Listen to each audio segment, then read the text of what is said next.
అధ్యాయం నుంచి యెషయా పుస్తకము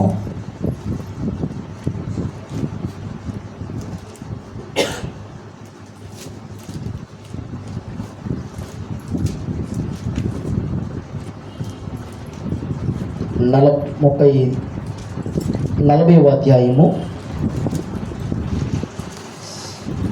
యెషయా గ్రంథము 40వ అధ్యాయము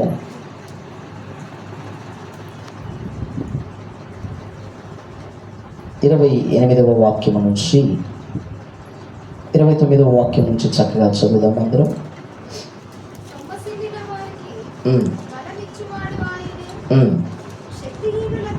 శక్తిహీనులకు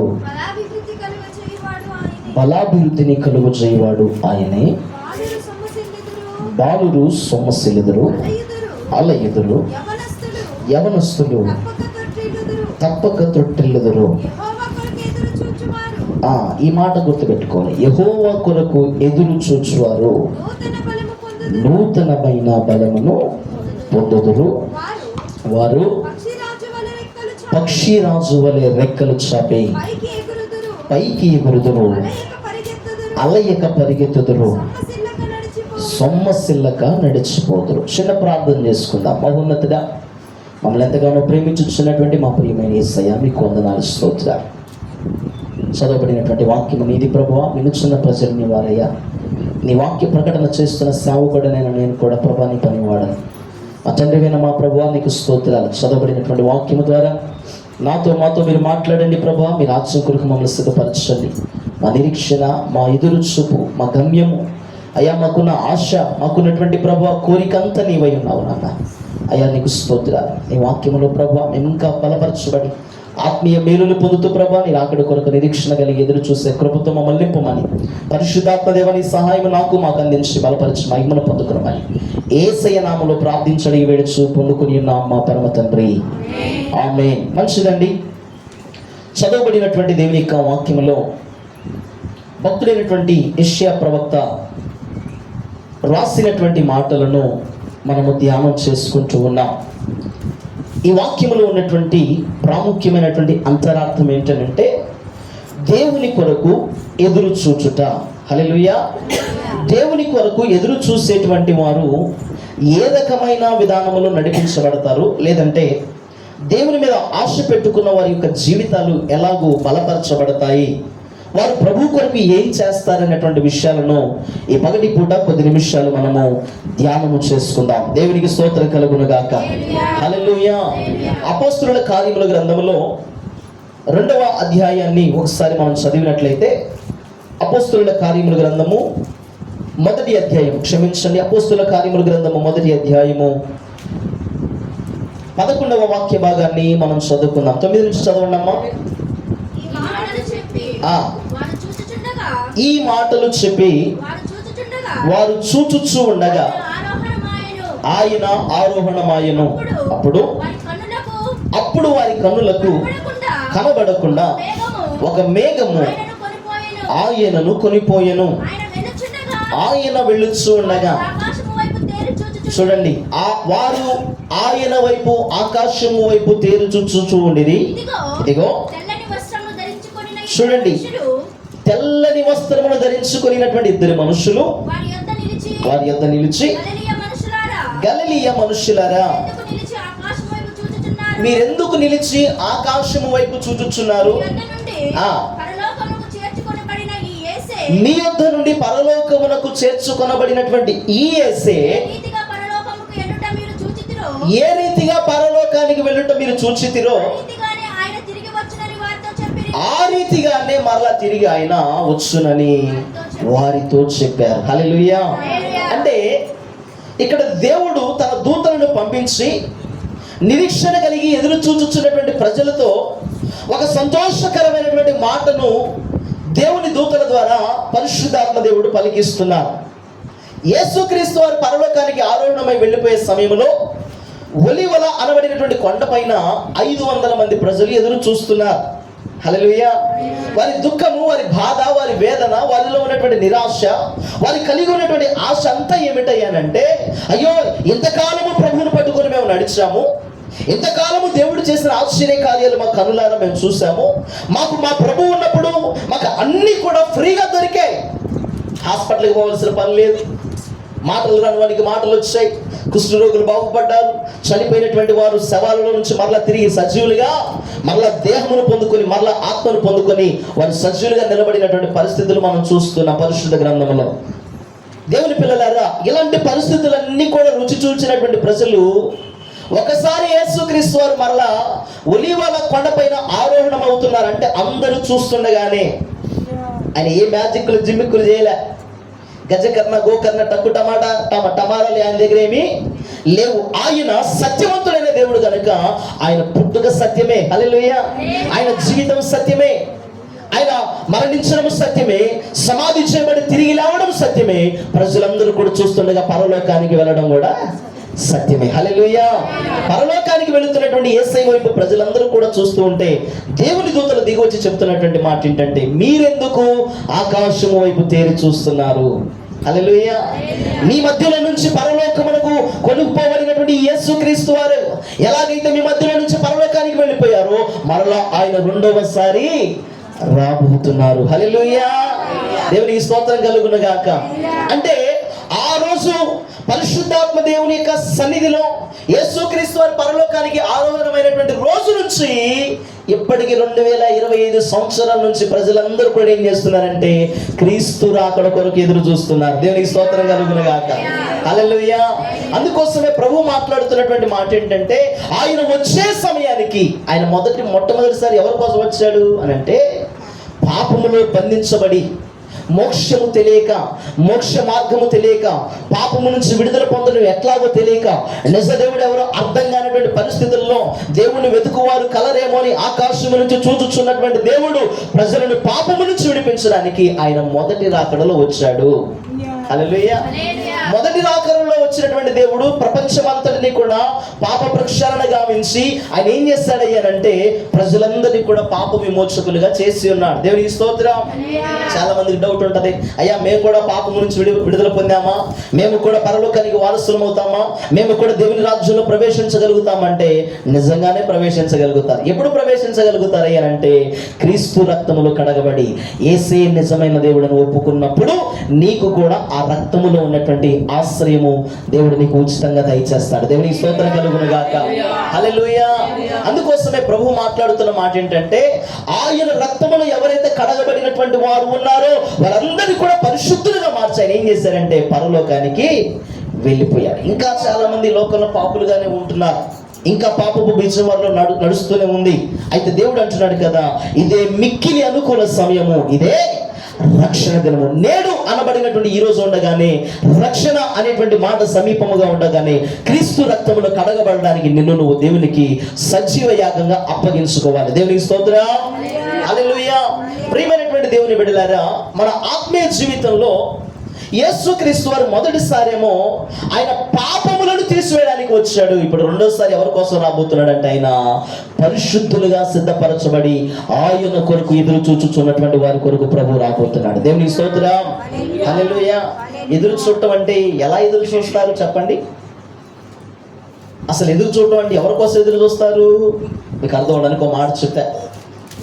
భర్త ఉదయకాల సమయంలో ఒక కంపెనీలో జాబ్ చేయడానికి వెళ్ళాడు అనుకోండి, లేదు పిల్లలు స్కూల్కి వెళ్ళడం, వారు ప్రయాణమే స్కూల్కి వెళ్ళిపోయారు అనుకోండి, సాయంత్రం 5:30 గంటలకల్లా ఇంట్లో ఉండాల్సినటువంటి వాళ్ళు ఆలస్యంగా ఇంటికి వస్తున్న సమయంలో తల్లి ఏం చేస్తుందంటే గుమ్మం దగ్గర నిలబడి ఏం చేస్తుంది చెప్పాలా, ఎదురు చూస్తూ ఉంటుంది. అయ్యో ఇంకా సమయం అయిపోయింది, ఇంకా రాలేదేంటే, అయ్యో ఏమన్నా జరిగిందా, ఏమన్నా ఘోరం వచ్చిందా, లేకపోతే ఏమన్నా నష్టం జరిగిందా అని చెప్పి తల్లిదండ్రులు ఏం చేస్తారంటే ఎదురు చూస్తూ ఉంటారు. హల్లెలూయా.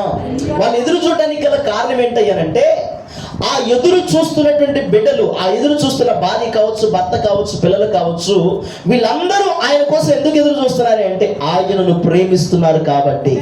హల్లెలూయా. ఆయనను ప్రేమిస్తున్నారు కాబట్టి ఆయన కొరకు ఎదురు చూస్తూ ఉంటారు. ఇప్పుడు క్రైస్తవ సంఘం కూడా ఎవరి కోసం ఎదురు చూస్తున్నది అంటే యేసయ్య కోసం ఎదురు చూస్తున్నారు. దేవునికి స్తోత్రం కలుగును గాక. ఈ లోకంలో ప్రపంచంలో భయానకమైన పరిస్థితులన్నీ కూడా మనకు కొన్ని సవాళ్లు విసురుతున్నాయి. డబ్బులు ప్రాణాలు కాపాడలేవని, హాస్పిటల్ రోగాలు నయం చేయలేవని, వైద్యులు వారు చేసిన ప్రయత్నాలన్నీ కూడా విఫలమవుతున్నాయని, వీటన్నిటిని బట్టి ప్రభు చెప్తున్నటువంటి మాట ఏంటంటే, లోకములో ఉన్నటువంటి మీరందరూ కూడా నా రాజ్యం కొరకు కనిపెట్టుకుని ఉండమని దేవుడు చెప్తున్నాడు. దేవునికి స్తోత్రం కలుగునుగా. ప్రియమైనటువంటి దేవుని సంగమా, ఆయనను ప్రేమించేటువంటి వారు ఏం చేస్తారంటే ఆయన మాట వింటారు. హల్లెలూయా. ఆయన ప్రేమించేవారు ఆయన చెప్పినట్లుగా బ్రతకడానికి ఇష్టపడతారు. దేవునికి స్తోత్రం కలుగునుగాక. హల్లెలూయా. అందుకోసమే పరిశుద్ధ దేవుని యొక్క బైబిల్ గ్రంథంలో నుంచి ఒక మాటను మనం చదువుకుందాం. మత్తయి సువార్త 22వ అధ్యాయం 36వ వాక్యాన్ని ఒకసారి చదువుతారా? కొత్త నిబంధన గ్రంథంలో మత్తయి సువార్త 22వ అధ్యాయము 36వ వాక్యాన్ని చదవండి. బోధకుడా, ధర్మశాస్త్రములో ముఖ్యమైన ఆజ్ఞ ఏదనగా? అందుకు ఆయన నీ పూర్ణ హృదయముతోను, నీ పూర్ణ ఆత్మతోను, నీ పూర్ణ మనస్సుతోను దేవుడైన ప్రభువును ప్రేమింపవలనని అనున్నదియే. దేవునికి స్తోత్రం కలుగునుగాక. కొత్త నిబంధన గ్రంథములో 23వ పేజీ మత్తయి సువార్త 22వ అధ్యాయము 36వ వాక్యాన్ని 37వ వాక్యాన్ని మనం చదువుకుని ఉన్నాం. దేవుణ్ణి ప్రేమించేటువంటి వారు ఎలాగో ప్రేమించాలి అని అంటే, పూర్ణమైనటువంటి హృదయం, అంటే ఆ హృదయంలో కొరత ఉండకూడదు, ఆ హృదయంలో వెలితితనం ఉండకూడదు, ఆ హృదయంలో కొరత కానీ లేకుంటే హెచ్చు తగ్గులు కానీ ఆ హృదయంలో ఏముండకూడదు అంటే దేవునికి తప్ప మరొక స్థానము ఉండకూడదు. దేవునికి స్తోత్రం కలుగునుగాక. హల్లెలూయా. అందుకే ప్రభు అంటున్నటువంటి మాట ఏంటంటే, నీ దేవుడైనటువంటి యెహోవాను నువ్వేం చేయాలట? పూర్ణ ఆత్మతోను, పూర్ణ మనస్సుతోను, పూర్ణ బలముతోను నీ దేవుడైన యెహోవాను అనగా నీ దేవుడైన ప్రభువును నీవు ప్రేమించాలి. దేవునికి స్తోత్రం. ఈ పరిశుద్ధ బైబిల్ గ్రంథం మనకు నేర్పించేటువంటి ఏకైక సత్యం ఏంటంటే నీ దేవుణ్ణి నువ్వు ప్రేమించడం. హల్లెలూయా. దేవుణ్ణి ప్రేమించే ప్రతివాడు లోకంలో ఉన్నటువంటి ప్రతి పాపిని కూడా ప్రేమిస్తాడు. దేవుణ్ణి ప్రేమించే ప్రతివాడు తన కుటుంబాన్ని ప్రేమిస్తాడు. దేవుణ్ణి ప్రేమించే ప్రతివాడు తన పిల్లల్ని ప్రేమిస్తాడు. దేవుణ్ణి ప్రేమించే ప్రతివాడు తన శత్రువును కూడా ప్రేమించగలిగిన మనస్సు దేవుణ్ణి ప్రేమించడం ద్వారా వస్తుంది. దేవునికి స్తోత్రం కలుగును గాక. హల్లెలూయా. ప్రియమైనటువంటి దేవుని బిడ్డలారా, ఇప్పుడు సంఘం ఏం చేస్తుంది అంటే దేవునిని ప్రేమిస్తుంది. దేవుణ్ణి ప్రేమించేవారు ఏం చేయబడుతున్నారు? ఇప్పుడు దేవుని కొరకు ఎదురు చూస్తున్నారు. హల్లెలూయా, హల్లెలూయా. దేవుని పిల్లలారా, పరిశుద్ధ బైబిల్ గ్రంథంలో నుంచి మరొక మాటను మనం చదువుకుందాం. ప్రేమించేటువంటి అర్థం లేకుంటే ప్రేమలో ఉన్నటువంటి సారం, ఈ బైబిల్ చెప్తున్నటువంటి సత్యం ఏంటంటే, ఆదికాండ గ్రంథము 1వ అధ్యాయము నుంచి ప్రకటన గ్రంథంలో చివరి అధ్యాయము వరకు ఈ బైబిల్ గ్రంథం అంతటిలో కూడా మనకు తెలియపరచుచున్నటువంటి ఒక ప్రాముఖ్యమైనటువంటి విషయం ఏంటంటే, పరిశుద్ధ దేవుని బైబిల్ గ్రంథంలో నుండి భక్తుడైనటువంటి తిమోతికి అపోస్తలుడైనటువంటి పౌలు గారు రాసినటువంటి పత్రిక 1వ అధ్యాయము 3వ వాక్యం నుంచి 5వ వాక్య భాగం వరకు మనం చదువుకుందాం. తిమోతికి రాసినటువంటి మొదటి పత్రిక 1వ అధ్యాయము 3వ వాక్యం నుంచి 5వ వాక్యం వరకు మనం చదువుకుందాం. కొత్త నిబంధన గ్రంథములో 190వ పేజీ. నేను మాసిదోనియాకు వెళ్ళుచు ఉండగా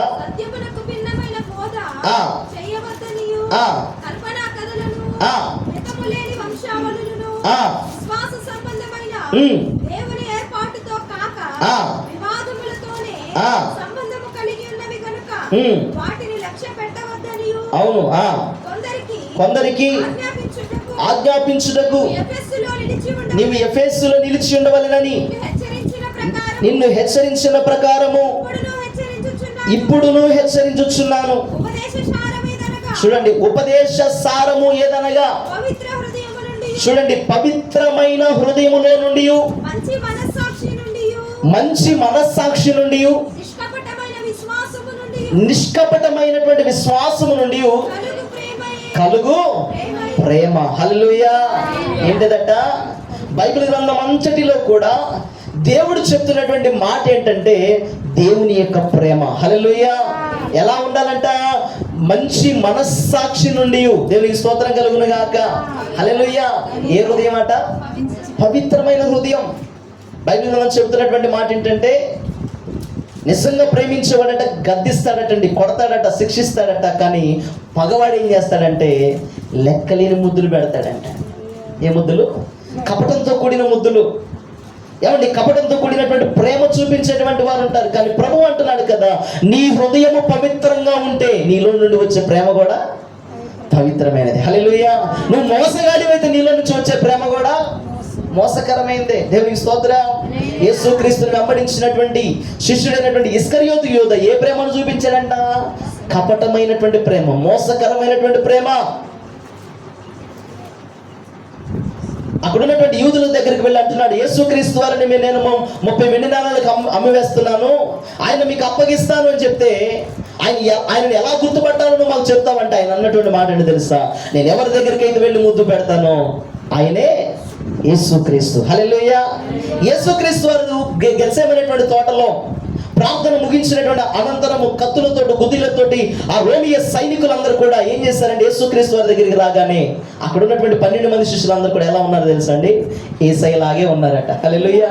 వారి వస్త్రధారణ, వారి యొక్క జుట్టు, వారి యొక్క గడ్డము, వారి మాట, వారి ముఖంలో ఉన్నటువంటి తేజస్ అంతా కూడా ఎలా ఉందంటే యేసయ్యలాగే ఉంది. ఇంతమందిని చూశాక వాళ్ళు కన్ఫ్యూజ్ అయిపోయారు.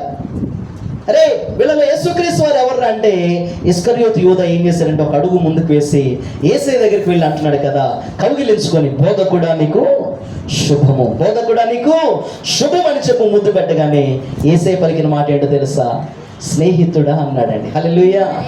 నువ్వు చేయవలసింది త్వరగా చెయ్యి అంటే యేసుక్రీస్తు వారు అప్పగిస్తారని కూడా యేసయ్యకు తెలుసు. హల్లెలూయా.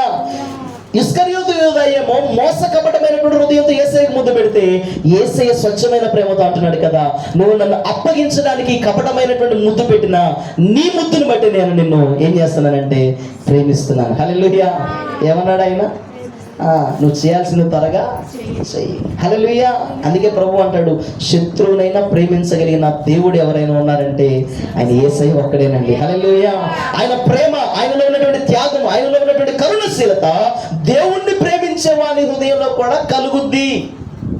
ఆయన వాక్యాన్ని అనుసరించి బ్రతికేటువంటి వారి జీవితంలో కూడా కలుగుద్ది. అందుకే మాట్లాడుతున్నాడు, ఇదిగో దేవుని ప్రేమించేటువంటి వారు ఆయన రెండవ రాకడ కొరకు ఏం చేయబడుతున్నారంటే ఎదురు చూచుచున్నారు. దేవునికి స్తోత్రం కలుగును గాక. హల్లెలూయా. మరలా ఒకసారి మూల వాక్యములను కొద్దాం. యెషయా గ్రంథం 40వ అధ్యాయము, యెషయా గ్రంథం 40వ అధ్యాయము 29 నుంచి చదవండి అమ్మా. సొమ్మసిల్లిన వారికి బలమిచ్చువాడు ఆయనే, శక్తిహీనులకు బలాభివృద్ధిని కలుగు చేయవాడు ఆయనే. అలయుదురు, యవనస్తులు తప్పక త్రొట్టిల్లుదురు, యెహోవా కొరకు ఎదురు చూచువారు నూతన బలము పొందుదురు. దేవునికి స్తోత్రం కలుగును గాక. హల్లెలూయా. క్రైస్తవ జీవితంలో, దేవుణ్ణి ఎరిగినటువంటి ప్రజల జీవితాల్లో ఏముంటాయి అని అంటే కొన్ని దశలు ఉంటాయి. దశలు అంటే కొన్ని స్థాయిలు. ఇప్పుడు గర్భంలో ఉన్నటువంటి శిశువు బయటకు వచ్చాక వారిని ఏమంటారు? పసిపిల్లలు అంటారు. అంటే వారిని ఏమంటారంటే బాలురు అంటారు. హల్లెలూయా. అంటే 6 నెలల వరకు ఉన్నటువంటి వారిని శిశువులు అంటే 6వ నెల నుంచి ఇంచుమించుగా 13వ సంవత్సరం వచ్చేంత వరకు ఉన్నటువంటి వారిని ఏమంటారంటే బాలురు అంటారు. హల్లెలూయా. అంటే మొట్టమొదటిది బాల్య దశ. 13వ సంవత్సరం నుంచి ఇంచుమించుగా 30వ సంవత్సరం వరకు ఉన్నటువంటి దశని యవ్వన దశ అంటారు. హల్లెలూయా. 30వ సంవత్సరం నుంచి వృద్ధాప్యం వచ్చేటువంటి వరకు దాన్ని ఏమంటారు అంటే ఏమని మాట్లాడతారు దాన్ని? బాల్య దశ, యవ్వన దశ, మధ్య దశ. ఇక 50 సంవత్సరం నుంచి 70-80 సంవత్సరాలు ఉన్నటువంటి వారికి వృద్ధాప్య దశ అంటారు. హల్లెలూయా. క్రైస్తవ జీవితంలో కూడా బాల్య దశలో ఉన్నటువంటి వారు ఏం చేయబడతారనంటే అప్పుడప్పుడే మందిరానికి వస్తున్నటువంటి వారు, అప్పుడప్పుడే దేవుడు మెల్లిమెల్లిగా అర్థమవుతున్నటువంటి వారు ఏం చేయబడతారంటే ప్రార్థనకు రావడానికి కొన్నిసార్లు అలసిపోతారు. హల్లెలూయా. భక్తి చేయడానికి అలసిపోతారు. చిన్నపిల్లల్ని ఎక్కువ దూరం నడిపించామనుకోండి, నడవగలుగుతారా? అమ్మ నాన్న పక్కన ఏలు పట్టుకుని నడిపిస్తూ ఉంటే వాళ్ళని చూసి ఆశ కలిగినటువంటి వాళ్ళు గబాలను సంగతి చేసి ఏం చేస్తారంటే తల్లిదండ్రుల యొక్క ఏలు పట్టుకుని నడుస్తూ కొంత దూరం నడిచాక మళ్ళా 2 చేతులు పైకి ఎత్తారు. ఏమని? నానా, మమ్మీ, నేను నడవలేకపోతున్నా, నాకు శక్తి సరిపోవట్లేదు. దేవునికి స్తోత్రం కలుగును గాక. హల్లెలూయా. హల్లెలూయా. అంటే కొత్తగా దేవుని మందిరానికి వస్తున్నటువంటి వారు, దేవుని యొక్క వాక్యాన్ని వింటున్నటువంటి వారు, వారి బ్రతుకును మార్చుకోవడానికి ప్రయత్నం చేస్తున్నటువంటి వారు, వారి పాపమును విడిచిపెట్టాలని ఆశ కలిగినటువంటి వారు కొంతకాలం బాగానే వస్తారండి, కొంతకాలం బాగానే నడుస్తారు. రోజు ప్రార్థన పెట్టామనుకోండి, రోజు కుటుంబ ఆరాధన పెట్టామనుకోండి, రోజు మోకాలు వేసి ప్రార్థన చేపిస్తాను అనుకోండి, ఎలా ఫీల్ అవుతారు వాళ్ళు? చెప్పండి. అమ్మా నీళ్ళు మోకాలు లేయి, చేతులు పైకెత్తు, కన్నీళ్ళు కారు, ఉపవాసం ఉన్నానంటే వామ్మో ఏం ప్రార్థన, ఏం మీటింగ్లు, ఏం ప్రసంగాలు, ఏం అయ్యారు, ఏం చర్చి అని చెప్పేసి ఏం చేస్తారంటే అలసిపోతారు. అంటే వారి ఆత్మీయ స్థితిలో వారు పైకి ఎక్కడానికి ఫస్ట్ ఏం చేయబడాలంటే కొద్ది గొప్ప కష్టపడుతూ ఉండాలి. హల్లెలూయా, హల్లెలూయా. లోకల్లో నిబంధనలు లేనప్పుడు, లోకల్లో రూల్స్ లేనప్పుడు, ఏమంటే దేవుని మందిరానికి రానప్పుడు విచ్చలవిడికి ఎక్కడైనా తిరిగి వస్తారు, ఎన్ని గంటలైనా పోగొట్టుకుంటారు, ఎంత ఎంజాయ్మెంట్ అయినా చేస్తారు. కానీ దేవుని మందిరంలో ఒక గంట కూర్చునేసరికి జీవితం అంతా అయిపోయింది అన్నట్టు మొఖాలు పెడతారు. హల్లెలూయా. రోజంతా అయిపోయింది, ఇక బ్రతుకంతా అయిపోయింది, ఇక ఎంజాయ్ చేయడానికి అవసరమే లేదంటారు. హల్లెలూయా. ఇలాంటి వారు ఎవరయ్యారంటే బాల్య దశలో ఉన్నటువంటి వారు. దేవునికి స్తోత్రం కలుగును గాక. హల్లెలూయా. అందుకోసమే ప్రభు ఏమని మాట్లాడుతున్నారంటే బాలురు తప్పక సొమ్మసిల్లిపోతారు, నడవలేరు, సాగలేరు. కానీ వాక్యం చెప్తున్న మాట ఏంటంటే నువ్వు ఎప్పుడైతే యేసై వైపు చూస్తావో బాలుడువైన దేవుడు నీకు తిరిగి బలాన్ని ఇస్తాడు. ఆయన హల్లెలూయా. బలహీనుడమైన దేవుడు నిన్ను బలపరుస్తాడు. శక్తిహీనుడమైన మరలా తిరిగి నీకు పోగొట్టుకున్న దానికంటే డబుల్ ఆయన శక్తిని ఇవ్వగలిగినటువంటి దేవుడు అయి ఉన్నాడు ఆయన. దేవునికి స్తోత్రం కలుగును గాక. హల్లెలూయా. ఇలాంటి వారిని బాల్య దశలో ఎదుగుతున్నటువంటి వారు ఏం చేయబడతారంట? బాలురు తప్పక సొమ్మసిల్లిపోతారు. దేవునికి స్తోత్రం కలుగును గాక. ఇప్పుడు రెండవది ఎవరై అంటే యవనస్తులు. ఎవరిల్లు? యవనస్తులు. యవనస్తులు అంటే ఎలా ఉంటారు? కొడితే గోడ పగిలిపోవాలి. హల్లెలూయా. మన తమ్ముడు వచ్చి అంటున్నాడు, అయ్యగారు నేను మీలాగా ఉండాలనుకుంటున్నాను అయ్యగారు, మీలాంటి బలం నాకు కావాలనుకుంటున్నాను అయ్యగారు. అంటే అయ్యా ఇది ఉద్దుకొచ్చిన బలం కాదయ్యా, దేవుని మందిరంలో పరిచర్య చేసి చేసి చేసి సేవకుల దగ్గర దేవునికి సేవలో వాడబడడం ద్వారా దేవుడు నన్ను ప్రేమించి నాకు ఇచ్చినటువంటి బలం అంటే ఆయన అంటున్నాడు నీలాగనే తయారేది, కొడితే గోడ కూడా పగిలిపోవాలి అయ్యగారు అని అంటున్నాడు ఆయన. హల్లెలూయా. అంటే ఈ యవనస్తులకి అంతా కూడా ఏంటంటే స్పీడ్ ఎక్కువ. యవనస్తులకి స్పీడ్. కళ్ళు మూసుకోగానే కార్యం జరిగిపోవాలా. హల్లెలూయా. ప్రార్థన చేయగానే పిల్లలు కొట్టాలా. ఏం కావాలి ఇప్పుడు అందరికీ? స్పీడ్. హల్లెలూయా. ఏం చేయబడాలంటే యవనస్తులు చాలా స్పీడ్గా ఉంటారు. బండి కావాలంటే ఖచ్చితంగా బండి రావాల్సిందే, స్మార్ట్ ఫోన్ కావాలంటే స్మార్ట్ ఫోన్ రావాల్సిందే. హల్లెలూయా. ఆశ ఉన్నంత స్పీడ్గా ఏది రాదు. ప్రార్థనలో ఎదిగినటువంటి వారు, ఆత్మీయతలో బలపరచబడినటువంటి వారు, దేవుని మీద ఆశ పెట్టుకున్న వారికి కొంతకాలమైన ఆలోచన, ఆశ నెరవేర్చబడుతుంది. హల్లెలూయా. ఇంట్లో రోజు అమ్మ చేసే టయానికి వంట చేయడానికి, కూర చేయడానికి ఒక అరగంట, అన్నం వండడానికి ఒక అరగంట, చారు చేయడానికి ఒక అరగంట, మొత్తం గంటన్నర. ఈ గంటన్నర కూర్చుని తినడానికి ఓపిక లేక ఇప్పుడు ఏం తయారైంది బయట? Fast food. హల్లెలూయా. ఏం పేరు అది? ఈడంతా ఫాస్ట్గా ఉంటాడు, తయారై ఫుడ్ కూడా అంతే ఫాస్ట్గా ఉంటుంది. మ్యాగీ నూడిల్స్ 2 నిమిషాల్లో తయారవుద్ది. హల్లెలూయా. అంటే కార్యం కూడా ఎట్లయిపోవాలంటే అడగ్గానే అయిపోవాలా. ప్రార్థన చేయగానే స్వస్థత జరగాల, ప్రార్థన చేయగానే దర్శనం కనపడాలా. ఇలాంటి వారు ఎలా ఉంటారంటే స్పీడ్. హల్లెలూయా. ఎంత స్పీడ్ పోతామో అంత గట్టి దెబ్బ తగులుతుంది. అంతేనండి. ఇదివరకు బైకులు ఇంచుమించుగా 60లో పోతే సరిపోయేది. ఇప్పుడు మొన్న ఆయన అంటున్నాడు ఫోన్ చేసి, అయ్యగారు నేను ఈ బండి మీద 120, 130 పోతాను కానీ అయ్యగారు నాకు ఈ స్పీడు సాలట్లా, కొత్త బండి తీసుకోవాలనుకుంటున్నా అంటున్నాను ఆయన. హైవే ఎక్కితేనంట అరగంట హైదరాబాద్లో పడాలంట ఆయన. హల్లెలూయా. అంటే ఇప్పుడు ఎంత స్పీడు? మ్యాగీ నూడిల్స్ వచ్చినంత స్పీడ్లో దేవుని కార్యం జరగాల. హల్లెలూయా. అన్ని ఈజీగా రైట్ నౌ ఇదిగో దేవుడు నీతో మాట్లాడుతున్నాడు, రేపు పొద్దునకి నీకు జాబు వచ్చేస్తుంది. చదువు వేరు, చేసే కంపెనీలో ఉద్యోగం వేరు, చేసే పని వేరు. రైట్ నౌ అనగానే రావాలి. రైట్ నౌ ఇదిగో నీ క్యాన్సర్ గడ్డ కరిగిపోతుంది అనగానే కరిగిపోవాలి. కరగకపోతే పాస్టర్ గారు అభివృద్ధిదే, ఉద్యోగం రాకపోతే పాస్టర్ గారు మంచోడు కాదు. హల్లెలూయా. వీరందరికీ స్పీడ్ అనమాట. హల్లెలూయా. చాలా మంది యవనస్తులు అంటారు నాకు పెళ్ళి ఎప్పుడైందో. ఏంటదట? పెళ్ళి అట్ట చాలా ఫాస్ట్గా కావాలట. ఇంట్లో వాళ్ళు బెదిరిస్తారు మళ్ళీ అట్ట నాకు పెళ్ళి చేస్తారా లేకపోతే చెప్పండి పూర్తి చేయండి దాన్ని తెచ్చుకోమంటారా. హల్లెలూయా. ఏంట్రా అబ్బాయి ఎట్లా నచ్చిందిరా నీకు, అబ్బాయి ఎట్లా నచ్చిండ్రా అంటే నా కళ్ళతో చూడు. ఏ కళ్ళట? అబ్బా వీడి కళ్ళు ఏదో మంచిగా అయినట్టు. హల్లెలూయా. వీడి మనసు ఏదో మంచిది అయినట్టు. అదే మరి మనం మాట్లాడితే అంటాడు కదా ప్రేమ గుడ్డిది. హల్లెలూయా. ఏంటదట? ప్రేమ గుడ్డిది అయితే పెళ్ళి కళ్ళు తెరిపించిందట. హల్లెలూయా. అర్థమవుతుందంటే అంటే అన్ని స్పీడ్గా సరిపోవాలి. త్వరగా పెళ్లి చేసుకున్నవాడంట అండి తీరిగ్గా కూర్చొని ఎడుతాడంట. హల్లెలూయా. ఎట్లాట ఫాస్ట్గా అయిపోవాలి. అమ్మాయి నచ్చింది, అమ్మాయి నాన్నలతో మాట్లాడాలా, లేకపోతే అత్తమామలతో మాట్లాడాలా, అందరితో మాట్లాడు, త్వరగా పెళ్లి చేసుకోవాలంటే 4 రోజులు అయిపోయాక అర్థమైంది ఏంటో తెలుసా, అయ్యో నేను పెళ్ళి ఎందుకు చేసుకున్నా అని ఎడుతున్నాడు. తీరిగ్గా కూర్చున్నాడు అంటాడు. హల్లెలూయా. అసలు చేసుకోకుండా బాగుండేదే. ఈ రాక్షసి నా ప్రాణానికి పడ్డదని వాడనా, ఈ మాయదారుడు నా ప్రాణానికి పడ్డాడని ఏమన్నా. హల్లెలూయా. మళ్ళీ ఇష్టపడే పెళ్లి చేసుకుంటారు. అప్పుడు పాస్టర్ గారు ప్రమాణం చెబుతారు, అమ్మ ఈ పిల్లగాడు నీకు ఇష్టమేనంట. ఇష్టమే గారు. అమ్మ అయ్యా నీకు అమ్మాయి ఇష్టమేనంట. ఇష్టమే గారు అంటారు. పెళ్ళి అయిన తర్వాత 4 రోజుల తర్వాత ఏమైందో తెలుసా, అమ్మో అనవసరంగా పెళ్ళి చేసుకున్నాం.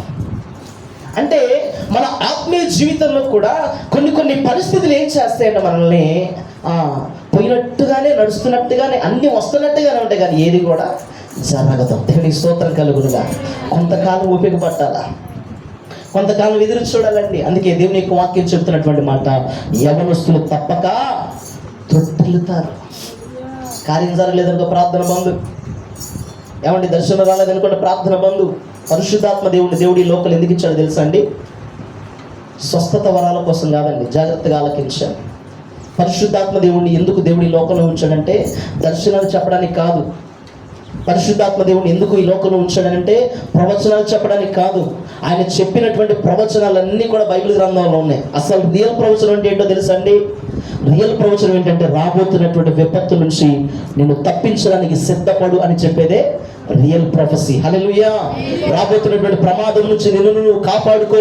దేవుడి మాట చెప్తున్నాడు, నీ బ్రతుకును మార్చుకో, నీ జీవితాన్ని సరి చేసుకో, దేవునికి నీ బ్రతుకంతా అప్పగించు, రాబోతున్నటువంటి ఉగ్రత నుంచి తప్పించబడు అని చెప్పి నీ జీవితాన్ని బాగు చేసి కట్టగలిగి ఆయన రాజ్యం కొరకు సిద్ధపరిచేదే నిజమైనటువంటి ప్రవచనం. దేవునికి స్తోత్రం కలుగును గాక. హల్లెలూయా. అంత మాత్రాన అద్భుతాలు స్వస్థతలు లేవని నేను చెప్పట్లేదు, కానండి వీటిని బట్టే మనం దేవుని ఆరాధన చేయకూడదు. వీటిని బట్టే దేవుని యొద్దకు మనం వెళ్ళకూడదు. దేనికోసం వెళ్ళాలి అంటే లోకములో పాడైపోయిన హృదయంలో ఉన్న చెత్తంతా పాడేసి యేసయ్య ప్రేమను హృదయంలో నింపుకోవడానికి పరిశుద్ధాత్మ దేవుడు మనకందరికీ కూడా అనుగ్రహించాడు. దేవునికి స్తోత్రం కలుగును గాక. హల్లెలూయా.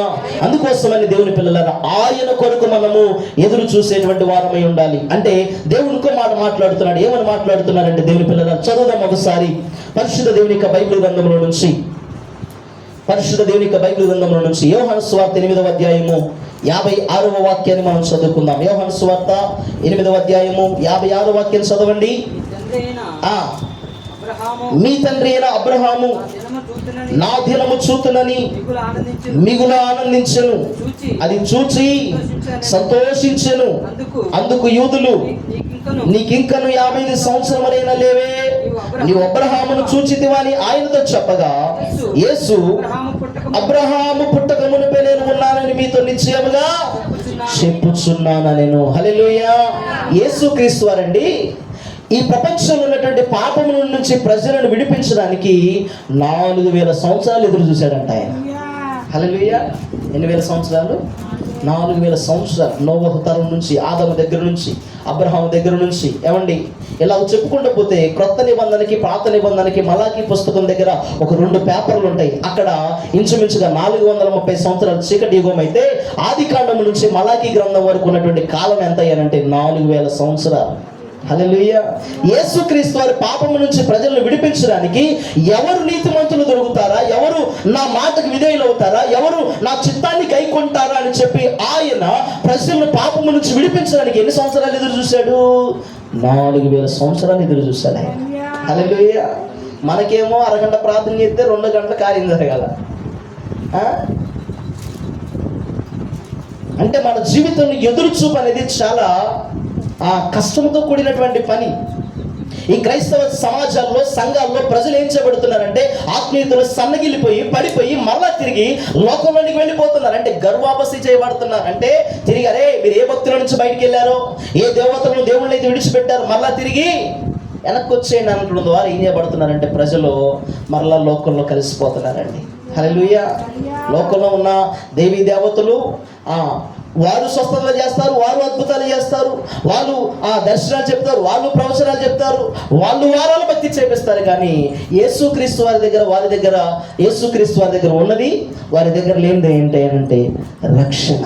హల్లెలూయా. ఆయన దగ్గర ఉన్నది ఏంటి అంటే మోక్షానికి మార్గం, ఆయనలో ఉన్నటువంటిది సత్యం, ఆయనలో ఉన్నటువంటిది జీవం. కనుక ఆయనను వెంబడించేటువంటి వారు ఎలాగో నడిపించబడతారు అంటే బలముతో నింపబడి ఆత్మతో నడిపించబడతారు. దేవుని స్తోత్రం కలుగును గాక. హల్లెలూయా. యెహోవా కొరకు ఎదురు చూసేటువంటి వారు నూతనమైన బలం. హల్లెలూయా. ఏ బలం అండి? నూతనమైన బలం. దేవునికి స్తోత్రం కలుగును గాక. హల్లెలూయా. అంటే పక్షిరాజు విధానాన్ని కనుక మనం చూస్తేనండి, వారు ఎలా ఉంటారు అంటే పక్షి ఎప్పుడు కూడా ఎక్కడ ఉండదంటే ఆకాశంలో కనపడుతుంది. హల్లెలూయా. అంటే ఆకాశంలో వర్షపు మేఘము పడుతున్నప్పుడు ఆ మేఘము కింద ఉంటే వర్షానికి పక్షిరాజు తడిసిపోద్ది. కానీ పక్షిరాజు ఎక్కడ ఉంటుంది అంటే మేఘానికి పైన ఉంటుంది. హల్లెలూయా. అంటే ఎత్తైనటువంటి స్థితిలో, ఎత్తైనటువంటి పరిస్థితుల మధ్యలో ఆత్మీయ జీవితాన్ని కట్టుకోవాలి. హల్లెలూయా. నోవహు కాలములో అరారాతు కొండపైన ఇంచుమించుగా సంవత్సరం పాటు ఈ భూమి పైన వర్షం కురిసింది. ఎన్ని రోజులు? సంవత్సరం. హల్లెలూయా. సంవత్సరం కురిసిందంటండి వాన. వారం రోజులు వాన వస్తే ఇల్లు, బజార్లు, ఊర్లు మొత్తం మాయమవుతున్నాయి. కానీ నోవహు కాలంలో భూమి అంతా కూడా చెడిపోయిందని, ప్రజలందరూ కూడా పాపం చేశారని, దేవుని మాట వినడం లేదని చెప్పి దేవుడు కోపం రగులుకొన్నప్పుడు ఆకాశపు తుమ్ములు, భూమి యొక్క అగాధములు విప్పబడినప్పుడు ఈ ప్రపంచం పైన 40 రాత్రులు 40 పగళ్ళు ఎడతెరిపి లేకుండా వర్షము కురిసినప్పుడు ఈ ప్రపంచంలో ఉన్న భూమి అంతా కూడా, పశువులు పక్షులు సమస్తం కూడా నాశనం అయిపోయి. కానీ నోవహు వాడ ఎత్తైన స్థలములో నిలబడింది. హల్లెలూయా. ప్రజలందరూ కూడా నాశనం అయిపోయారు. కానీ దేవుని ఆశ్రయించి దేవుని చిత్తంలో నిలబడి ఆయన మాటకు విధేయుడైనటువంటి నోవహు కుటుంబం ఎక్కడ నిలబడిందంట? ఎత్తైన స్థలములో. అంటే ఊరంతా ప్రపంచమంతా మునిగిపోతున్నప్పుడు నిశ్చింతగా నిర్భయంగా, ఏమంటే బెరుకు భయం లేకుండా ఆ ఓడలో ఉన్న ప్రజలు ఏం చేస్తున్నారో తెలుసా? దేవుని నామాన్ని స్తుతిస్తున్నారు. దేవుని స్తోత్రం. హల్లెలూయా. అబ్రహాముతో దేవుడు చెప్పాడు, అబ్బాయి సొదొమ గొమొర్రా పట్టణం అంతా చాలా ఘోరమైనటువంటి పాపములు బ్రతికింది. ఇదిగో ఆ పాపము నా యొద్దకు చేరింది, దాన్ని నేను నాశనం చేయడానికి నేను వచ్చానని చెప్పి ఇప్పుడు అబ్రహాముతో దేవుడు అంటున్నాడు కదా, ఆ ప్రాంతంలో నీ తమ్ముడైన లోతు ఉన్నాడు రా నాయన, ఆయన్ని కాపాడుకో అని చెప్పాడు. హల్లెలూయా. దేవుని దూతలు లోతు దగ్గరికి వెళ్ళి మాట్లాడుతున్నారు, అబ్బాయి దేవుడు నిన్ను ఆ పర్వతము పైకి ఎక్కమన్నాడు అని అంటే లోతు అంటున్నాడు, లేదయ్యా, అంత దూరం నేను పరిగెత్తలేను, అంత దూరం నేను నడవలేను, అంత దూరం నా భార్య రాదు, అంత దూరం నా పిల్లలు రారు. ఇదిగో దగ్గరలో ఏ ప్రాంతం ఉందంటే సోయరు అనబడినటువంటి ప్రాంతం ఉంది, ఇక్కడ నుంచి ఇక్కడ దగ్గరే అని చెప్పి దేవదూతలతో మాట్లాడుతుంటే దేవుడు అంటున్నాడు కదా, నువ్వు సోయరులో ఉండడం క్షేమంగా. హల్లెలూయా. అంటే అర్థం ఏంటో తెలుసండి, ఈ లోక సుఖ సౌఖ్యాలు, ఈ లోకంలో ఉన్న భోగభాగ్యాలు, ఈ లోకంలో ఉన్నటువంటి ఆస్తులు, ఐశ్వర్యాలు, ఘనతలు, వీటి కోసమే ప్రయాసపడుతూ మనసంతా భూమి మీద ఉంచుతుంటే దేవుడు అంటున్నాడు కదా, ఈ భూమి అంతా కూడా రాబోతున్న కాలంలో నాశనము కాబోతున్నది. హల్లెలూయా. నీ ఆత్మీయ స్థితి ఎప్పుడు కూడా ఎక్కడ ఉండాలంటే ఎత్తైన స్థితిలో ఉండాలి. హల్లెలూయా. హల్లెలూయా. అందుకోసమే ప్రభు చెప్తున్నటువంటి మాట, వారు పక్షిరాజు వలె రెక్కలు చాపి అలయక పరిగెత్తుతారు. హల్లెలూయా. అర్థమవుతుందంటే, అంటే మన జీవితంలో ఆత్మీయత బలపరచబడాలంటే, దేవుని పైన ఆశ పెరగాలంటే, దేవుని రాకడ పైన నిరీక్షణ కలిగి మనం జీవించాలంటే మన గురి ఎప్పుడు కూడా ఎటువైపు ఉండాలి? దేవుని వైపు ఉండాలి. హల్లెలూయా. మన ఆలోచన అంతా ఇప్పుడు ఎటువైపు ఉండాలంటే దేవుని వైపు ఉండాలి. హల్లెలూయా. ఆదివారం నుంచి ఆదివారం దాకా మళ్ళా ప్రార్థన జరగట్లా. మళ్ళీ ఎందుకు వస్తున్నాం ప్రత్యేకంగా చర్చికి? చెప్పండి అమ్మా, ఎందుకు వస్తున్నాం ప్రార్థనకు మరలా మనం అంటే, పోయిన ఆదివారం విన్నటువంటి వాక్యము సోమవారం నుంచి శనివారం దాకా మన పరిస్థితులన్నిటిలో ధైర్యాన్ని ఇచ్చి, కొన్ని పరిస్థితులలో ప్రార్థన చేసుకోవడానికి, కొన్ని పరిస్థితులలో విశ్వాసాన్ని బలపరచుకోవడానికి అవసరమై ఉంటే, శనివారం వచ్చేసరికి ఈ ఎనర్జీ అంతా అయిపోతుంది. అంతేనా? ఈ ఎనర్జీ అంతా ఖాళీ అయిపోతుంది. ఖాళీ అయిపోయిన తర్వాత మళ్ళీ చర్చికి రాగానే వాక్యం వినడం ద్వారా మన ఆత్మీయ జీవితం ఏం చేయబడుద్ది? మళ్ళీ రీఛార్జ్ అవుతుంది. హల్లెలూయా. సెల్ ఫోన్ కూడా వాడుతూ ఉండగా ఏమైపోద్ది? షేరింగ్ అయిపోద్ది. మళ్ళీ దానికి ఏం చేస్తారు? ఛార్జింగ్ పెడితే మళ్ళీ ఏమవుతుంది, మళ్ళీ బూస్టింగ్ పొందుకుంటుంది. అంటే మళ్ళీ తిరిగి రీఛార్జ్ అయినప్పుడు దానిలో ఎనర్జీ ఎక్కువగా రిపీట్ అవుతుంది. దేవునికి స్తోత్రం కలుగును గాక. అలాగే ప్రభుని ఆరాధించేటువంటి క్రైస్తవ సంఘములు యవనస్తులు కావచ్చు, వృద్ధులు కావచ్చు, నడిప్రాయం కలిగిన వారు కావచ్చు, బాలులు కావచ్చు, వీరి ఆశ నిరీక్షణ సమస్తం కూడా ఎటువైపు ఉండాలంటే దేవుని వైపు ఉన్నప్పుడు మరలా నువ్వు తిరిగి బలమును పొందుకుంటారు. హల్లెలూయా. అల్లయ్యక పరిగెత్తాలండి ఈ విశ్వాసపు పోరాటంలో. అయ్యా, ఇంతకాలం నేను చేసిన భక్తిలో, ఇంతకాలం నేను ఎదురు చూస్తున్నటువంటి నిరీక్షణ చాలా దగ్గరికి వచ్చేసింది, ఆయన రాకడ చాలా సమీపంగా వచ్చింది. ఈ సమయంలో నీ పరుగు ఎలా ఉండాలంటే అలయకుండా ఉండాలి. హల్లెలూయా. వారు అలయక పరిగెత్తుదురు. దేవునికి స్తోత్రం. ఎప్పుడైనా కాంపిటీషన్స్లో రన్నింగ్ పోటీలు మీరు చూసినప్పుడు చాలామంది ఎలా పరిగెత్తుతారండి, చాలా స్పీడ్గా పరిగెత్తుతారు. పరిగెత్తేవాడు ఒక 2 సూట్ కేసులు నెత్తి మీద, చెప్పండి, ఒక 2 బ్యాగులు ఒంటికి తగిలించుకొని, చెప్పండి, బాగా టైట్ అయిన జీన్స్ ప్యాంట్లు అన్నీ వేసుకొని అన్నీ నెత్తిన పెట్టుకొని ఫస్ట్ ప్రైజ్ కోసం పరిగెడతారా? ఎలా పరిగెడతారు? వాక్యం చెప్తున్న మాట. కాబట్టి ఇంత గొప్ప సాక్షి సమూహము మేఘము వలె మనలో ఆవరించి ఉన్నప్పుడు,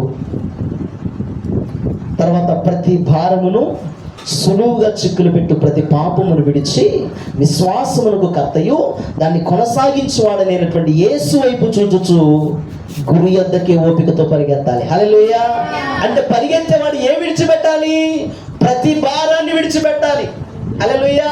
నేను ఈ బట్టలు వేసుకొని కూడా ఉరకలేను. కానీ మీరు టీవీలలో చూస్తారు కదండి, ఒలింపిక్స్ గేమ్స్లో ఫస్ట్ ప్రైజ్ రావాలంటే ప్రపంచ దేశాలన్నిటికీ కూడా కాంపిటీషన్ పెడతారు, గీతలు గీస్తారు, లైన్లు గీస్తారు. వాడికి ఒక నియమం ఉంటుంది, నువ్వు ఈ లైన్ దాటి పక్కకే రావద్దు, టైంలో నువ్వు రీచ్ అవ్వాలి. అంటే వీడు అన్ని బరువు బట్టలు వేసుకొని, బరువు షూలు వేసుకుంటే పరిగెత్తలేడు.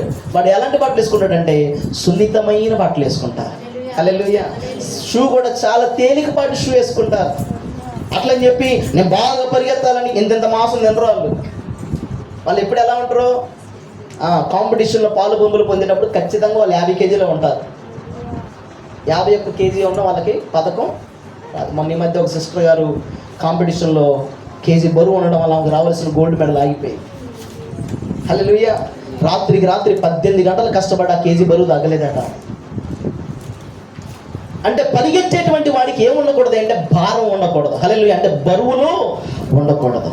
ఇల్లు ఏమైపోద్దో, భార్య ఏమైపోద్దో, ఆస్తులు ఏమైపోతాయో, పిల్లగాళ్ళు ఏమైపోతారో అన్న విధానం ఉండకూడదు. నువ్వు ఎప్పుడైతే యేసు మీద లక్ష్యం నుంచి పరిగెడతావో నీ అవసరతలన్నీ కూడా నా ప్రభువు తీర్చువాడై ఉన్నాడు. దేవునికి స్తోత్రం. దేవుని మీద నీ దృష్టి ఎప్పుడైతే పెడతావో నీకున్న కొరతలన్నీ కూడా ప్రభువు తీర్చువాడై ఉన్నాడు. దేవునికి స్తోత్రం కలుగును గాక. హల్లెలూయా.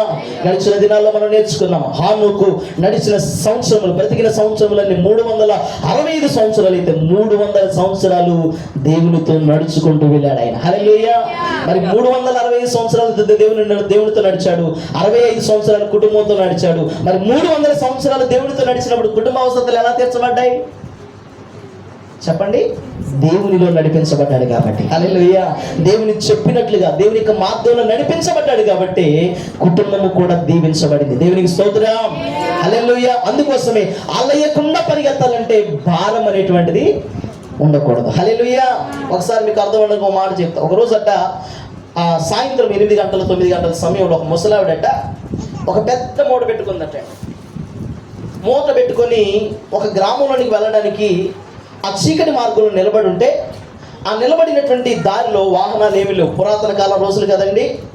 ఆ రోజు జరిగినటువంటి విషయం ఏంటంటే, అనుకోకుండా ఆమె కొరకట ఒక రిక్షా వచ్చిందట. హల్లెలూయా. రిక్షా వచ్చి ఆయన అన్నాడట, అమ్మా ఈ ఊర్లో నుండి వెళుతున్నాను, నువ్వు వచ్చి రిక్షా ఎక్కువ అని చెప్పాడంట. అయ్యా బాబు మంచోడు అయ్యా, దేవుడిలాగా వచ్చావు, నాకు సహాయం చేయడానికి వచ్చావని చెప్పి ఆ రిక్షా ఎక్కి కూర్చుందట. కూర్చున్న తర్వాత ఈ రిక్షా కొంత దూరం తొక్కుకుంటూ వెళ్ళాక వెనక తిరిగి చూస్తే రిక్షా మీద కూర్చున్నావు, నెత్తి మీద కూడా మూట మరలా ఉందట. హల్లెలూయా. ఇప్పుడు ఎక్కడ కూర్చుంది? రిక్షా మీద కూర్చుంది. అసలు రిక్షా మీద కూర్చున్నప్పుడు మూట ఎక్కడ పెట్టాలి చెప్పాలి? అంటే సులువైన ప్రయాణమే కానీ భారం మాత్రం విడిచిపెట్టడానికి ఇష్టపడట్లా. ప్రభు అంటే ఇష్టమే, దేవుణ్ణి ప్రేమిస్తున్నారు కానీ పాపపు జీవితాన్ని మార్చుకోవడానికి ఇష్టపడట్లేదు. దేవుణ్ణి ప్రేమించేవాడు ఎవడైనా ఏం చేస్తారంటే పాపపు జీవితాన్ని, పాపపు బ్రతుకును మార్చుకోవడానికి దేవుని భయము కలిగి జీవిస్తారు. దేవునికి స్తోత్రం. హల్లెలూయా. ప్రతి భారమును విడిచిపెట్టాలి. దేవుని ఆరాధించాలంటే నీ జీవితంలో దేవుడి నీకు అర్థం అవ్వాలంటే దేవుడు చెప్పినట్లుగా నువ్వు మలచబడాలండి. హల్లెలూయా. దేవుని మాటకు మనం విధేయులం కావాలి. కుమ్మరివాడు కుండ చేసేటప్పుడు కుండను స్ట్రైట్గా చేస్తాడు, వాడికి ఇష్టం వచ్చినట్టు చేస్తాడు. నేను ఎట్ట అన్నాను అనుకో, ఇటు పోతుంది. దాన్ని మనం కొంటామా? చెప్పండి అమ్మా, కొనలేము. అంటే అది కుమ్మరి చెప్పినట్లుగా ఎప్పుడైతే ఆ మట్టి మాట వింటదో దానికి ఒక అందమైన రూపము ఏర్పాటు చేయబడి, దేవుని ఆరాధించే నీ జీవితంలో కూడా నా ఇష్టం జరగాలి, నా కోరికలు నెరవేర్చబడాలి, నేను అనుకున్నట్లుగా జరిగితేనే దేవుణ్ణి నేను ఆరాధిస్తా అనకూడదు. దేవుడు చెప్పినట్లుగా నీ బ్రతుకును మార్చుకుంటే నీకున్న కొరత, నీకున్నటువంటి దుఃఖము, నీకున్నటువంటి ప్రతి పరిస్థితిని కూడా దేవుడు ఏం చేస్తాడంటే సరళం చేస్తాడు. దేవునికి స్తోత్రం కలుగునుగాక. అందుకే ప్రభు అంటున్నాడు, యెహోవా కొరకు ఎదురు చూసేవారు నూతనమైన బలాన్ని పొందుకుంటారు. హల్లెలూయా. అంటే ఈ అంత్య దినాల్లో క్రైస్తవ సంఘముగా, క్రైస్తవ దేవుని బిడ్డలముగా మనం ఏం చేయబడాలంటే ప్రభు సమీపముగా ఉన్నాడు కాబట్టి మరలా నూతనమైన బలాన్ని మనము పొందుకోవాలి. హల్లెలూయా. వారు అలయక పరిగెత్తుతురు. తర్వాత చెప్పండి, చదవండి వాక్యం ఒకసారి. పైకి ఎగురుదురు, అలయక పరిగెత్తుదురు. ఏం చేస్తారంట? సొమ్మసిల్లరటండి. హల్లెలూయా. ఇప్పుడు మీకు ఒక అర్థం అవడానికి ఒక మాట చెప్తా. పక్షిరాజు ఉందండి. ఈ పక్షిరాజు గాలిలో నుంచి కింద నుంచి పైకి వెళ్ళేదాకే రెక్కలు కొట్టింది, అవునా? ఆకాశంలోకి వెళ్ళాక ఎలా ఉంటుంది అది? చెప్పండి అమ్మా, ఎప్పుడన్నా చూసారా? గద్దలు మనకు తెలుసు కదా, ఎలా ఉండే? రెక్కలు అలాగ సాపుతాయి. ఎంతసేపు అయినా అలా గాల్లో చక్కర్లు కొడితే తప్ప ఒక్కసారి కూడా రెక్కలు కొట్టం. అంటే దానికి కష్టం ఏమైపోయింది? భూమి మీద ఉన్నప్పుడు కష్టపడింది ఎగరడానికి, ఎగిరిన తర్వాత కష్టపడాల్సినటువంటి పనే లేదు. హల్లెలూయా. ఈ లోకంలో ఉన్నప్పుడే మన బాధలండి, ఈ లోకంలో ఉన్నప్పుడే మన అప్పులు, ఈ లోకంలో ఉన్నప్పుడే మన రోగాలను. అయితే ఈ రోగాలను, ఈ ఆర్థిక ఇబ్బందులను, ఈ స్థితిగతులను, ఈ బాధలను, ఈ నిందలన్నిటిని కూడా నువ్వు మెట్లుగా చేసుకుని ఎక్కావనుకోండి, నీకు ఎలా కనపడుతుంది? హల్లెలూయా. పైకి వెళ్ళిన తర్వాత అన్ని సమస్యలు చిన్నగా కనిపిస్తాయి. హల్లెలూయా. విమానం ఎక్కామనుకోండి, భారతదేశం కాదు భూమి అంతా కూడా ఎలా కనపడుతుంది తెలుసా? చిన్న గుండు పిండి సూదిలా కనపడుతుంది. హల్లెలూయా. దేవుని సన్నిధిలో నీ ఆత్మీయ జీవితం ఎంతగా ఎదుగుతుందో, నువ్వెంతగా ప్రభు మీద ఆధారపడి నీ భక్తి జీవితాన్ని చేస్తావో, నీ ముందున్న సమస్యలన్నీ కూడా నీకు గుండు పిండిలాగా మారిపోతాయి. హల్లెలూయా. అంటే క్రైస్తవ జీవితంలో ఎదురు చూసేటువంటి వాడిలో ఉండాల్సినటువంటి కోరిక ఏంటి అంటే, నా కష్టమైన, నా బ్రతుకైనా, నా బలహీనత ఏదైనా నేను నా ప్రభు వైపు చూసి పరిగెత్తాలి. దేవునికి స్తోత్రం కలుగునుగాక. హల్లెలూయా. మనుషుల వైపు చూస్తే మనం పరిగెత్తలేం, కానీ దేవుని వైపు చూస్తే గమ్యము చాలా దగ్గరకు వచ్చిందని అర్థమవుతుందండి. హల్లెలూయా. మీకు ఒక మాట చెప్తానంటారా? ఈ రన్నింగ్ రేస్లో పరిగెత్తేటువంటి వాడు దాదాపు 5 నిమిషాలు 6 నిమిషాలు పరిగెత్తి చివరికి 7వ నిమిషంలో ఆ రిబ్బన్ కనబడుతున్నప్పుడు వానిలో ఆశ ఎలా ఉంటుందో తెలుసా? అప్పటిదాకా కొంచెం డౌన్గా నడుచుకుంటాము, ఆయాసం వచ్చినా, రొప్పి వచ్చినా, మంచినీళ్ళు తాగాలని ఆలోచన వచ్చినా, ఎవరో వచ్చి సహాయం చేస్తారని ఎదురు చూస్తున్నా, ఎవరు రానప్పుడు గమ్యము ఎదురుగా కనబడుతున్నప్పుడు మరలా ఏమవుతుందో తెలుసా? పోగొట్టుకున్న శక్తిని, పోగొట్టుకున్నటువంటి బలమును మరలా పుంజుకొని ఏం చేస్తారంటే, నా వెనక ఉన్న వాడి కంటే నేనే ముందు వెళ్ళాలనే ఆశతోటి ఆ రిబ్బన్ వైపు చూస్తూ మాత్రమే పరిగెత్తుకుంటూ వెళ్తాడు. అందరికంటే ముందుగా వెళ్ళి ఆ రిబ్బన్ని పట్టుకుంటాడు. హల్లెలూయా. అంటే ఈ కడవరి దినాల్లో సార్వత్రిక సంఘపు గుంపులో సిద్ధపడుతున్నటువంటి మన జీవితంలో మన పరుగు పందెము ముగించబడే సమయం దగ్గరికి వచ్చింది. ఈ కొంచెంలో మనం పోగొట్టుకోకూడదు, ఈ కొంచెంలో మనం మరల లోకంలో కలవకూడదు, ఈ కొంచెంలో మన విశ్వాసాన్ని పోగొట్టుకోకూడదు, ఈ కొంచెంలో మన ప్రార్థన స్థితిని తగ్గించుకోకూడదు. ఈ కొంచెం దినాల్లో మనం ఏం చేయబడాలంటే రోషము కలిగి మళ్ళా తిరిగి ప్రభు సన్నిధిలో కనిపెట్టి ప్రార్థించడానికి ఆత్మీయ జీవితాన్ని బలపరుచుకుందాము గాక. ఆమేన్. హల్లెలూయా. హల్లెలూయా. ప్రియమైనటువంటి దేవుని బిడ్డలారా, ఈ కడవరి కాలంలో మనం ఏం చేయాలంటే, యెహోవా కొరకు ఎదురు చూసేవారు ఏం చేయబడతారట? నూతనమైన బలాన్ని పొందుకుంటారు. హల్లెలూయా. ఏ బలం ఇది? నూతనమైన బలం. ఎక్కడి నుంచి వస్తుంది? పరిశుద్ధ బైబిల్ గ్రంథం నుంచి వస్తుంది. హల్లెలూయా. ఈ వాక్యం చదవడం ద్వారా వస్తుంది, దేవుని కొరకు సాక్షిగా బ్రతకడం ద్వారా వస్తుంది, పాపపు జీవితాన్ని విడిచిపెట్టడం ద్వారా వస్తుంది, దేవుని మీద సంపూర్ణంగా ఆనుకోవడం ద్వారా మనకు నూతనమైనటువంటి బలము వస్తుంది. నూతన బలం పొందుకున్నవాడు ఇప్పుడు కూడా అలసిపోడు, నూతన బలం పొందుకున్నవాడు ఇప్పుడు కూడా సొమ్మసిల్లడు. వాళ్ళు ఎలా నడుస్తారట? వారు పక్షిరాజు వల్ల రెక్కలు చాపి పైకి ఎగురుతారట. హల్లెలూయా. మనం పైకి ఎగరబోయే రోజులు వచ్చేసాయి. యేసయ్య మనం తీసుకుని పోయేటువంటి రోజులు వచ్చేసాయి. సంఘమంతా కూడా ఏ దేవుని కొరకైతే ఎదురు చూస్తున్నామో, ఏ ప్రభు కొరకైతే కనిపెడుతున్నామో, ఏ ప్రభు కొరకైతే నిందలు అనుభవిస్తున్నామో, ఏ ప్రభు కొరకైతే కష్టాలు వచ్చుకుంటున్నామో, ఏ ప్రభు కొరకైతే నిందలను అనుభవిస్తున్నామో, ఎన్ని భయంకరమైనటువంటి మాటలు పడుతున్నామో, ఆ మాటలన్నిటికీ కూడా ముగింపు కలిగే రోజు రాబోతుంది. దేవుని స్తోత్రం. హల్లెలూయా. అందుకోసమే మన ఎదురు చూపు ఇప్పుడు ఎవరి వైపు? దేవుని వైపు. దేవునికి స్తోత్రం కలుగును గాక. హల్లెలూయా. నా ప్రభు త్వరగా రాబోతున్నాడండి. సమయం కొంచెంగా ఉంది కనుక నీ ఎదురు చూపులో నిరాశ వద్దు, నీ ఎదురు చూపులో బలహీనత వద్దు, నీ ఎదురు చూపులో కుంగుదల వద్దు, నీ ఎదురు చూపులో నష్టం వచ్చినా పర్లేదు కానండి, దేవుడిని ఆరాధించే విషయంలో మాత్రం నిర్లక్ష్యం చేయొద్దు. దేవునికి స్తోత్రం కలుగును గాక. హల్లెలూయా. కాబట్టి ప్రభు యొక్క వాక్యం చెప్తున్నటువంటి మాట, యెహోవా కొరకు ఎదురు చూచువారు నూతనమైన బలమును పొందుకుంటారంటే బలమును దేవుడు ఆయన కృప చేత ఉచితంగా మనందరి జీవితాలకు దేవుడు అనుగ్రహించి మన కుటుంబాలను ఆశీర్వదించును గాక. ఆయన రాకడలో ఎత్తబడగలిగినటువంటి కృపను, ధన్యకరమైనటువంటి జీవితాన్ని దేవుడు మనకందరికీ కూడా దయచేయును గాక. ఆమేన్. హల్లెలూయా. హల్లెలూయా. దేవుడి కొద్ది మాటలు మనందరి వినికిడిలో దీవించి ఆశీర్వదించి ఫలింపజేయును గాక. తలలు వంచండి, ప్రార్థన చేసుకుందాం. తలలు వంచండి, ప్రార్థన చేసుకుందాం. ఈ పగటి పూట దేవుని సముఖంలో దేవుని యొక్క మాటలు విన్నటువంటి ప్రియ దేవుని సంగమా, మన ఆత్మీయ జీవితాలలో ఎన్నో దినాలుగా చేస్తున్నటువంటి భక్తికి, ఎన్నో దినాలుగా చేస్తున్నటువంటి ప్రార్థనకు, ఎన్నో దినాలుగా ఎదురు చూస్తున్నటువంటి నిరీక్షణకు, ఎన్నో దినాలుగా ప్రభు పైన పెట్టుకున్నటువంటి ఆశలకు ఇదిగో ఒక ముగింపుతో కూడినటువంటి సమయం రాబోతూ ఉంది. అదే దేవుని యొక్క రెండవ రాకడ. ఈ రాకడ కొరకు ఎదురు చూసేటువంటి వారు నూతనమైన బలాన్ని పొందుకుంటారు. ఈ రాకడ కొరకు ఎదురు చూసేటువంటి వారు నూతనమైన జీవితాన్ని జీవిస్తారు. ఈ రాకడ కొరకు ఎదురు చూసేటువంటి వారు భక్తి జీవితంలో అలసిపోరు. ఈ రాకడ కొరకు ఎదురు చూసేటువంటి వారు సమస్యలు పోరు. ఈ రాకడ కొరకు ఎదురు చూసేటువంటి వారు ఎన్ని నష్టాలు వచ్చిన ప్రభువుని వదిలిపెట్టరు. ఈ రాకడ దేవుని